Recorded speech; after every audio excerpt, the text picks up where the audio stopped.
এখন যেন কোনো মুহূর্তের জন্য বাড়ি ফাঁকা রাখা মুশকিল হয়ে উঠেছে।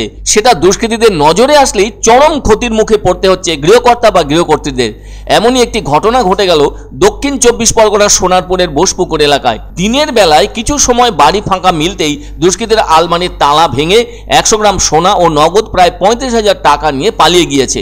ওই 100 গ্রাম সোনার মধ্যে ছিল 20 থেকে 22টি কানের দুল, 7টি আংটি, নোয়া এবং হীরের গয়না সহ অন্যান্য মূল্যবান সামগ্রী। এদিকে পুলিশ ও স্থানীয় বাসিন্দাদের সূত্রে জানা যায় বাড়িটি একতলা, আর এই বাড়িতে থাকেন মা নমিতা ও মেয়ে অর্পিতা ভট্টাচার্য। এদিকে বছর 65 নমিতা দেবী গত রবিবার কসবায় ওনার বড় মেয়ের বাড়িতে গিয়েছেন। সে কারণে মেয়ে অর্পিতা একাই ছিলেন বাড়িতে। এদিকে অর্পিতা দেবী একটি বেসরকারি সংস্থায় চাকরি করেন। সে কারণে ঘরবাড়ির তালা আটকে তিনি চলে যান তার চাকরিস্থলে। একইভাবে সোমবারও তিনি অফিস করে বাড়িতে ফিরে এসেছিলেন বিকেলের দিকে। সবকিছু ঠিকঠাকই তো চলছিল, তাই মনে কোনো দুশ্চিন্তা না রেখে মঙ্গলবারও অর্পিতা দেবী তার কর্মস্থলে চলে যান। এদিকে কর্মস্থলে গিয়ে সেখান থেকে যথারীতি ফিরে এসে তিনি প্রথমে অত অবাক হননি, কেননা বাইরের দরজায় তালা যেভাবে তিনি লাগিয়ে গিয়েছিলেন তেমনই রয়েছে দেখতে পান। এবার তিনি দেখতে পান ঘরের তালা ভাঙা অবস্থায় রয়েছে। এরপর ভেতরে প্রবেশ করে আলো জ্বালতেই তার চক্ষু চড়ক গাছ হয়ে ওঠে। ঘরের ভেতরে একেবারে লণ্ডভণ্ড অবস্থা। ভেতরে আলমারি যে আছে সেটার তালা ভাঙা অবস্থায় রয়েছে। অর্পিতা দেবীর বুঝতে আর বাকি থাকেনি যে মূল্যবান সামগ্রীর কিছুই নেই, সেই সাথে নগদ 35,000 টাকার মতো ছিল সেটাও নেই। তার আফসোস, কিছু সোনার ও হীরের গয়না অত্যন্ত স্মৃতি বিজড়িত ছিল, যার আজ কোনো অস্তিত্বই রইল না তাদের কাছে। ফলে মঙ্গলবার রাতেই সোনারপুর থানায় ডায়েরি করেন অর্পিতা দেবী।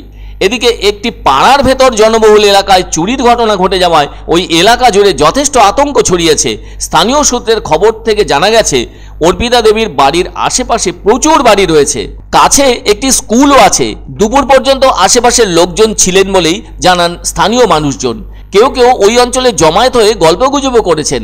তবে দুপুরকালীন সকলেই যে যার বাড়ি চলে যান। ফলে এলাকাটি কিছু সময়ের জন্য জনমানবহীন হয়ে পড়ে।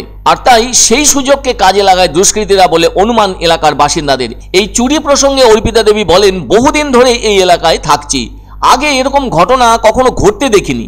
আর তাই এই পাড়ার ভেতর এমন ঘটনা ঘটবে সেটাও ভাবতেও পারেননি তিনি। সে কারণে ওই চুরি প্রসঙ্গে অর্পিতা দেবী বলেন, পাড়ার ভেতর এমন ঘটনা যে ঘটবে সেটা ভাবতেও পারেননি তিনি। তাই তার সন্দেহ এলাকার সেরকম জানা চেনা কেউ এই চুরির ঘটনা ঘটিয়েছে।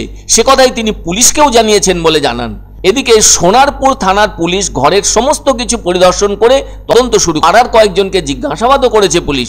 তবে চুরির ঘটনা এই রাজ্যের যেখানে সেখানে ঘটে থাকছে। সেই সব চুরির ঘটনা দুষ্কৃতীরাও সুযোগ বুঝে করে চলেছে।